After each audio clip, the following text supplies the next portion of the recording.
Kesebangunan. Kesebangunan bangun datar. Dalam kehidupan sehari-hari, sering sekali kita menjumpai benda-benda yang memiliki bentuk dan ukuran yang sama. Misalnya, persegi-persegi pada papan catur, ubin-ubin di rumahmu, batu bata untuk membangun rumah, dan sebagainya. Ketiga contoh ini mempunyai bentuk dan ukuran yang sama. Benda yang memiliki bentuk dan ukuran yang sama disebut kongruen. Pada bab ini, kita akan membahas tentang kesebangunan. Untuk lebih jelasnya, pelajari dan simak penjelasan pada bab ini.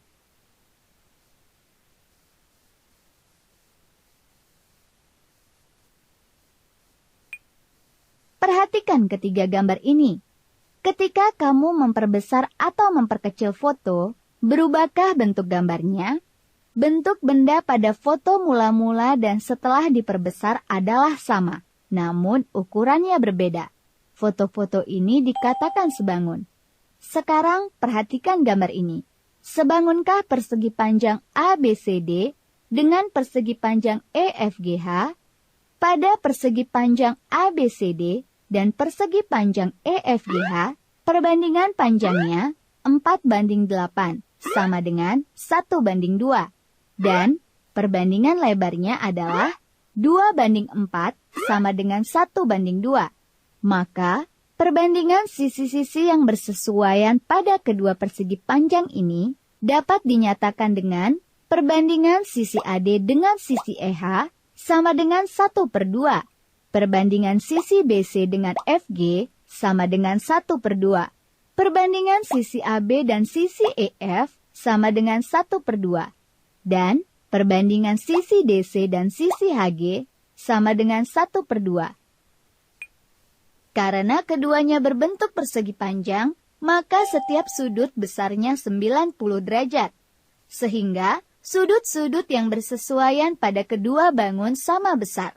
Artinya, kedua persegi panjang memiliki sisi-sisi yang bersesuaian dan sebanding, sedangkan sudut-sudut yang bersesuaian sama besar.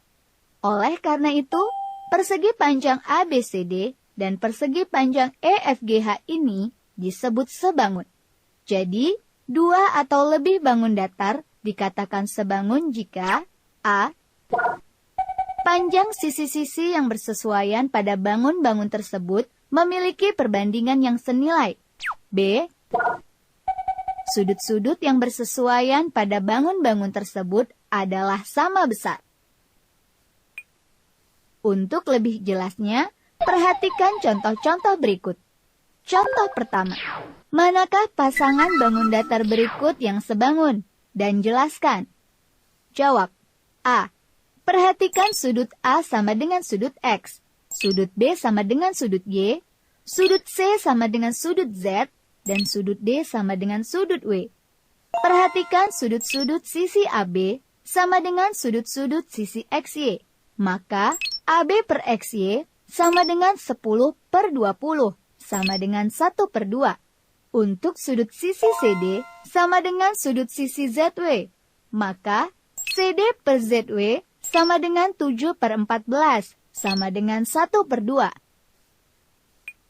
Sudut sisi AD sama dengan sudut sisi XW, maka AD per XW sama dengan 6/12, sama dengan 1/2. Dan sudut sisi BC sama dengan sudut sisi YZ, maka BC per YZ sama dengan 8/16, sama dengan 1/2. Karena besar sudut-sudut yang bersesuaian sama, dan perbandingan panjang sisi-sisi yang bersesuaian sama atau sebanding, maka segi 4 ABCD sebangun dengan segi 4 WXYZ. B. Karena semua sudut tidak diketahui, maka kita misalkan sudut M sama dengan sudut Q sama dengan 90 derajat. Dan sudut L sama dengan sudut P sama dengan 90 derajat.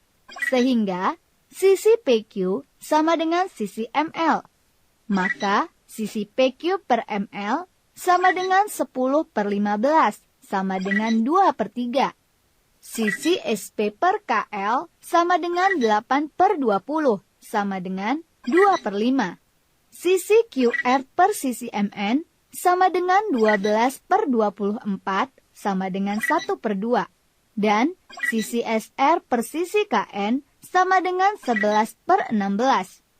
Karena perbandingan sisi-sisinya tidak sama, maka trapesium KLMN tidak sebangun dengan trapesium PQRS.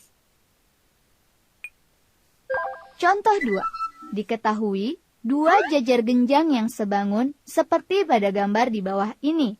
Pertanyaannya, tentukanlah nilai X. Jawab. Perhatikan jajar genjang ABCD. Sudut B sama dengan sudut D yang besarnya 120 derajat. Sudut A sama dengan sudut C, yaitu 180 derajat, dikurang 120 derajat, sama dengan 60 derajat. Karena jajar genjang ABCD sebangun dengan jajar genjang EFGH, maka besar sudut-sudut yang bersesuaian sama besar. Jadi, sudut E sama dengan sudut A, sama dengan 60 derajat. Maka, nilai X sama dengan 60 derajat. Contoh 3. Jika layang-layang KLMN dan ABCD pada gambar ini adalah sebangun, tentukanlah besar C dan D. Jawab. Salah satu syarat dua bangun dikatakan sebangun adalah sudut-sudut yang bersesuaian sama besar. Sehingga, sudut K sama dengan sudut A sama dengan 125 derajat. Sudut L sama dengan sudut B sama dengan 80 derajat. Perhatikan layang-layang ABCD. Berdasarkan sifat layang-layang, sepasang sudut yang berhadapan sama besar. Maka, sudut C sama dengan sudut A sama dengan 125 derajat. Karena sudut-sudut dalam layang-layang berjumlah 360 derajat, maka besar sudut D sama dengan 360 derajat dikurang penjumlahan sudut A, sudut B, dan sudut C. Sama dengan 360 derajat dikurang penjumlahan 125 derajat, 80 derajat, dan 125 derajat. Sama dengan 360 derajat dikurang 330 derajat, sama dengan 30 derajat. Jadi, besar sudut C sama dengan 125 derajat, dan besar sudut D sama dengan 30 derajat.